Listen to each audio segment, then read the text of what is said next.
और चलिए सबसे पहले सचिन, मैं आपके पास आना चाहूँगा। बताइए ट्रेडिंग के लिहाज से आज आप कहाँ फोकस कर रहे हैं? Good afternoon Prashant ji. आज के ट्रेडिंग सेशंस में पहला रिकमेंडेशंस मेरा फार्मा सेक्टर्स पे है एंड स्टॉक का नाम है डॉक्टर रेड्डी। स्टॉक का हायर साइड से एक स्लाइड रिट्रेस होता हुआ नजर आया था, करीब 1400 के आसपास के लेवल्स थे। यहाँ से हमने कुछ प्रॉफिट बुकिंग्स स्टॉक के अंदर हावी होती हुई देखी, बट लोअर साइड में प्रीवियस स्विंग लोस के आसपास का एक सपोर्ट इसने टेस्ट किया नियर अराउंड 1330 के अराउंड, और वहां से एक पुल बैक मोमेंटम कंटिन्यू करता हुआ नजर आ रहा है। आज के ट्रेडिंग सेशन में स्लाइड स्ट्रेंथ बनी हुई है, करीब 1.5% के आसपास का गेन है, और मुझे लग रहा है मोमेंटम यहाँ पर जो है वो अपसाइड में कंटिन्यू होता हुआ कमिंग डेज में नजर आ सकता है। सो यहाँ पर बाइंग की सलाह है डॉक्टर रेड्डी में at current market price. Down side में एक स्टॉप लॉस फॉलो करना रहेगा 1320 का, और अपसाइड में पोटेंशियल्स मुझे नजर आ रहे हैं 1450 तक के लिए। तो 1450 will be the target for the stock. मेरा दूसरा स्टॉक यहाँ पर है वो है केमिकल सेक्टर्स है, बिकॉज आज एक अच्छा ट्रैक्शन जो है वो हम ओवरऑल सारे केमिकल स्टॉक्स के अंदर जो है वो कंटिन्यू होता हुआ देख रहे हैं। सो यहाँ पर स्टॉक मैं यहाँ पर रिकमेंड करूंगा वो है यूपीएल, एंड यूपीएल के अंदर कुछ बाइंग सेटअप्स बनते हुए नजर आए।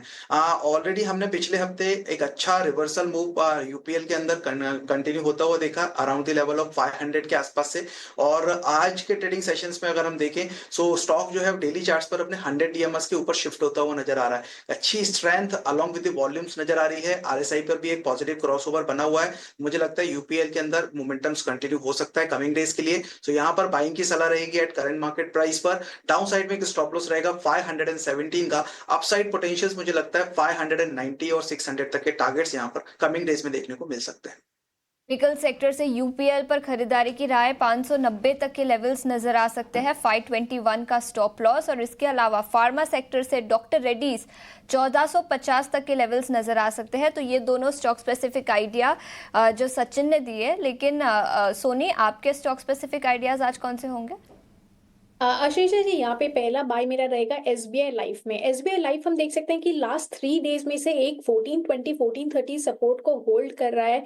वहां पे अपना 20 एक्सपोनेंशियल मूविंग एवरेजेस का सपोर्ट है। सो वो लेवल को होल्ड करते हुए आज एक काफी स्ट्रॉन्ग बाइंग नजर आई है। Bullish engulfing candle pattern daily charts पे बनाते हुए यहाँ पे नजर आ रहा है।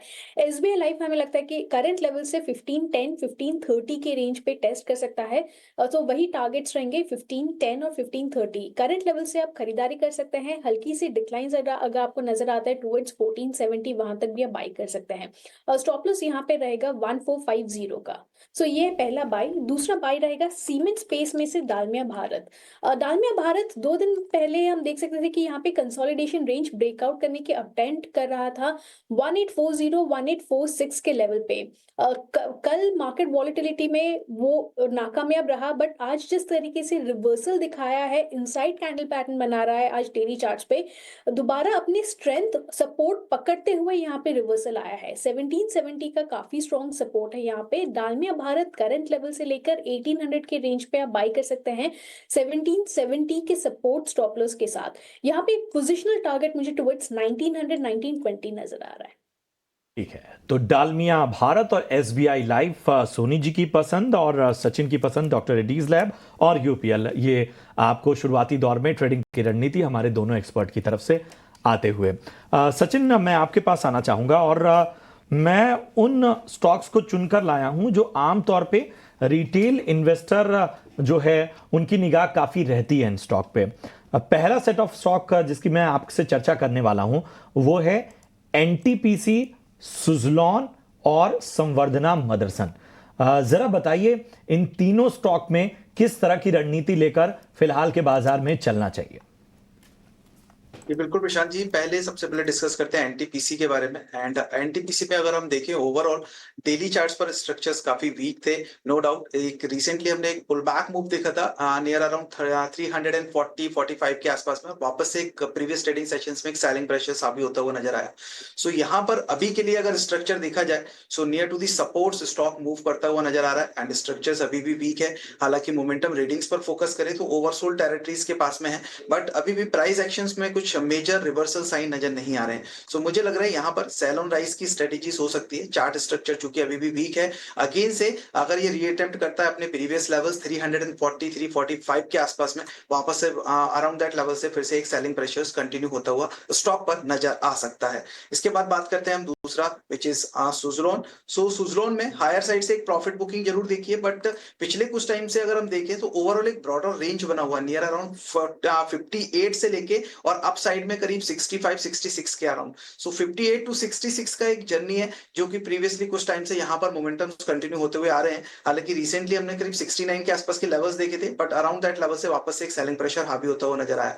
अभी के लिए 58 एक अच्छे सपोर्ट्स जोन नजर आ रहे हैं और अराउंड दैट लेवल से ही एक रिवर्सल मूव आज के ट्रेडिंग सेशंस में हम सुज़लोन के अंदर आता हुआ देख रहे हैं। हालांकि मुझे लगता है क्लोजिंग पे थोड़ा सा फोकस यहाँ रखना जरूरी रहेगा, बिकॉज अगर 60 के अबव कहीं पे भी क्लोजिंग हमें मिलती है तो 58 एक अच्छा सपोर्ट जोन बन जाएगा और फिर वहां से एक पुल बैक मोमेंटम एक्सपेक्टेड रहेगा जो कि अपसाइड में करीब 64 और 65 तक के लिए कंटिन्यू होता हुआ नजर आ सकता है। इसके बाद में नेक्स्ट स्टॉक यहाँ पर है, वो आपने बताया। तो ये है राय इन तमाम स्टॉक पे सचिन जी की तरफ से आती हुई। चलिए बढ़ते हैं आगे और सोनी मैं आपके पास आना चाहूंगा।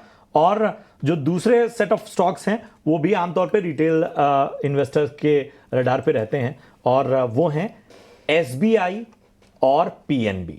जरा बताइए क्या रणनीति लेकर चली जाए इन दोनों ही बैंकों में।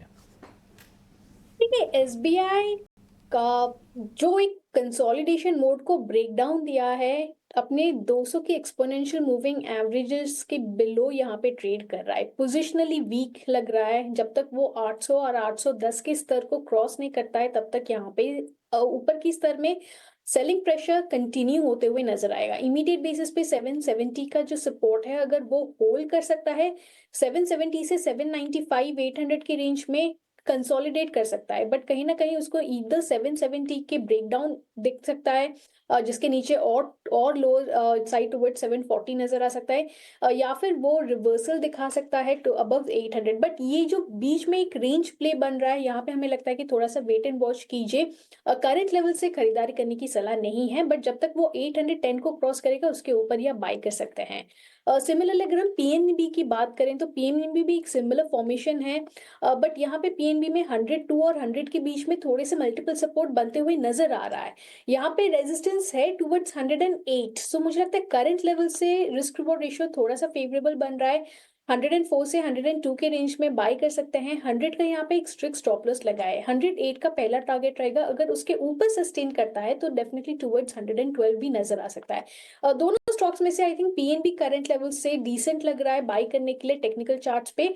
एसबीआई में थोड़ा सा वेट एंड वॉच करना चाहिए। पीएनबी जो है वो मौजूदा स्तरों से आप खरीदारी करके चल सकते हैं। 112 तक के लक्ष्य शॉर्ट टर्म के लिहाज से आपको नजर आ सकते हैं। एसबीआई की बात करें तो यहां पर आपको थोड़ा धैर्य दिखाना होगा, वेट एंड वॉच की रणनीति। चलिए यहां रुकेंगे एक छोटे